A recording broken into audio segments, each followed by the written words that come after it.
Morning, A2 parents. What is happening? Our weekly parent video coming at you this Monday morning. Hope that you had a good start to your morning and that you're ready for this week to dominate it and just have a good one. So I wanted to start by just telling you hello, that I love you. If I haven't met you yet, my name is Philip. I am the student pastor here at A2 Church, and yeah, this is our weekly video for the parents. Every Monday morning, we come in live at you. Hey, I want to tell you a couple things really quick. This week, Encounter is on Wednesday. It's every first Wednesday of the month for us. It's our Encounter service. So I have the amazing opportunity of just speaking this week. Hey, Encounter is for everyone. Parents, students, everybody. Come on, Encounter, 7 p.m. Wednesday night in the auditorium and in the worship room. It's going to be amazing. So come expect it. Come ready to encounter God, and we're going to have a great time. So see you Wednesday. Bring all your kids. Don't let them miss it.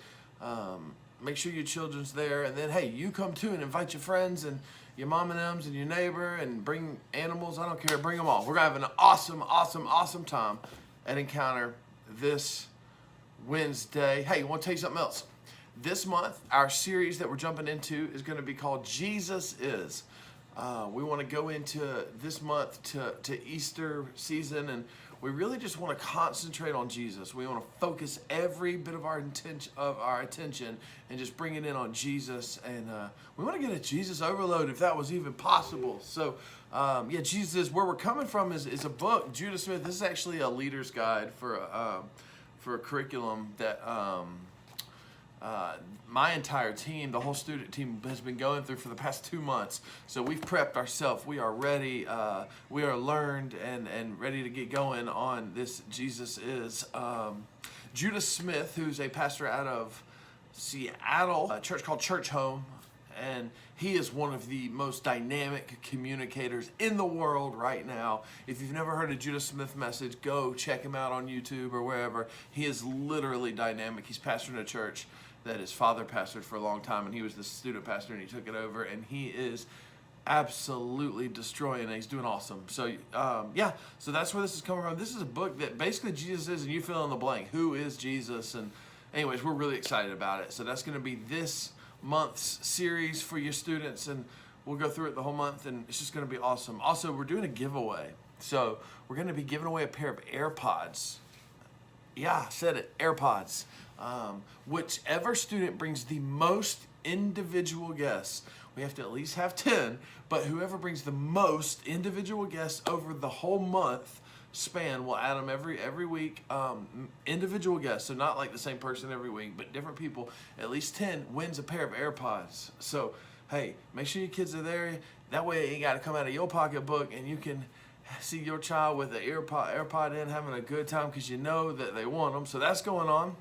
And yeah, so that's kind of like information. Now I want to give you a weekly takeaway. That's what I'm going to call this weekly takeaways, where we're just doing a little information, just a little thought. And so I was reading an article this week, and it was on Forbes, and it wasn't from a Christian website or whatever, but it's really rich. So I've been studying Generation Z a lot, and so I found this article on Forbes, and yeah, the article was named "A Need to Reach Gen Z. Here's how to market to a younger demographic." Here's how to market to a younger demographic to get the attention of kids these days.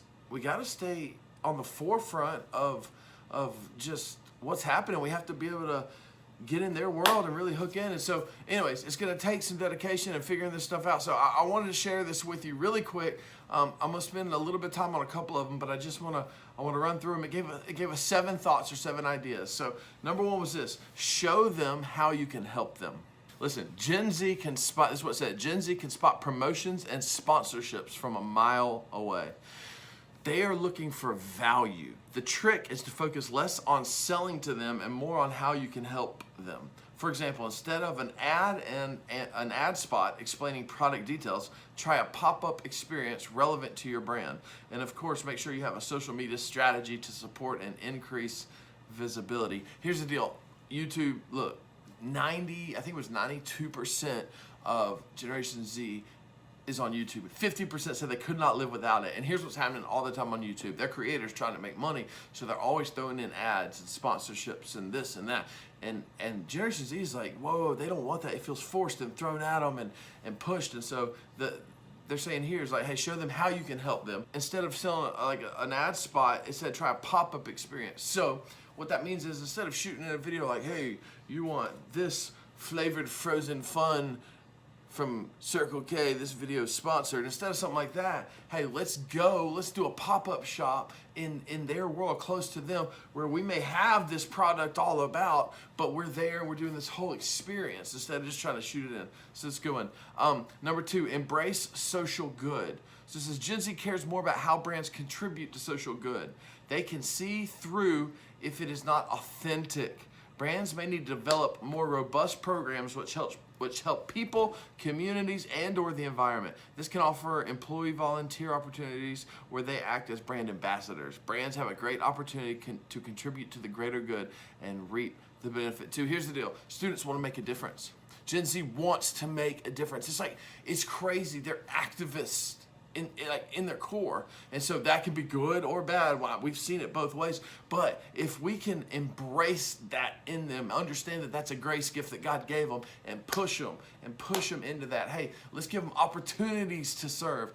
Listen, your student wants to make a difference.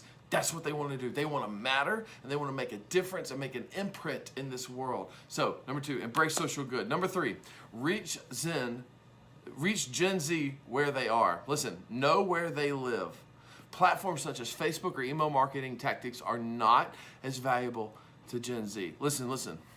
They don't care about that. Facebook is for old folks, right? Like, I was in college when it came out, so it was like the thing, right? No, Facebook is old. They are Instagram, they are YouTube, they are Snapchat, they are Musical.ly. It's like all this like interactive, like here and now. It's where they're at. So here's the thought. We go to them. We don't make them come to us. We go to them. We never ask them to come to us. We get in their world. We get in their business. Guess what? Me, I'm a 33-year-old man. I'm studying and I'm having to dress like I do things and present myself and enjoy things that they enjoy, and I get in their world. So number 3, we reach Gen Z where they are. Number 4, communicate everything quickly. So quickly, they're bringing us so much information all the time. So much. It's like information overload. They want the meat of the material, and they want it right now. They're a microwave generation. They want what they want. They want it quick and fast. So we can assist in this, right? We can not in a negative way, but we can play to this, and we can give the information and get to the point with it. Communicate everything quickly. Number 5, put mobile first. Look, you're not gonna see a student walking around without a cell phone. Gen Z, everybody's got a cell phone. So number 5, put mobile first. Listen, we gotta be on a mobile platform. Everything we do, they've gotta be able to pull it on their phone right here. Like, it's gotta be quick, right here.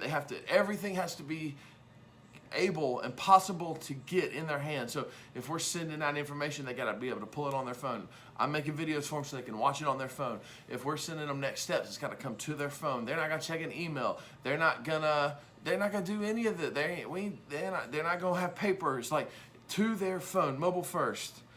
Number 6, immerse yourself in their world. We talked about this a little bit a second ago, but demographics may evolve, but the need to understand your audience will consistently drive great marketing. Immerse yourself in things this generation enjoys: music, food, sports, and entertainment. Get to know their desires and motivations. Be a sponge. Let yourself absorb the unfamiliar, and at the same time, have a load of fun. Look, I can't add anything to that. It's beautiful. So this is one of my favorites. Number 7, educate them early. I'm gonna read this and I'm gonna talk for a second. The way to sear an impression on a young mind is through education. It's what I call aspirational advertising. You advertise your product and brand to a group that may be too young to consume it right now, but before you know it, you'll start reaping the benefits of that seed that was planted just 2 or 3 years ago. Listen, this is not a Christian article, and they are understanding you plant and you reap, you sow and you reap. Listen, Pastor Zach with Children's Ministry is killing it. Like, he's teaching our students how to worship and how to understand God's word and memorize it and all this stuff, and we're doing the exact same thing. We're trying to get the word of God in them. We're presenting topics the world may say is above their head, and they're not going to get that. But listen, we believe they're smarter than people think, and we also believe that if we speak to them as adults now, and we insert into them just truth and Jesus, and we attack the hard subjects, if we treat them like they're mature now and go ahead and get at it, like they're gonna retain it, and we'll see the fruit of it later. Come on, educate them early. Number 7. And number 8, don't use one size fits all generational marketing. Don't think about people in generational terms. With data analytics, demographic marketing is almost dead anyways. It's more about understanding a set of behaviors, communication preferences, spending habits, brand affinities and loyalties. Using terms like millennial or Gen Z might be easy, but it shouldn't be applied to marketing when there are way more other ways to understand behavior. Listen, one size does not fit all. We can tailor and be specific to this generation. Why? Here's the why.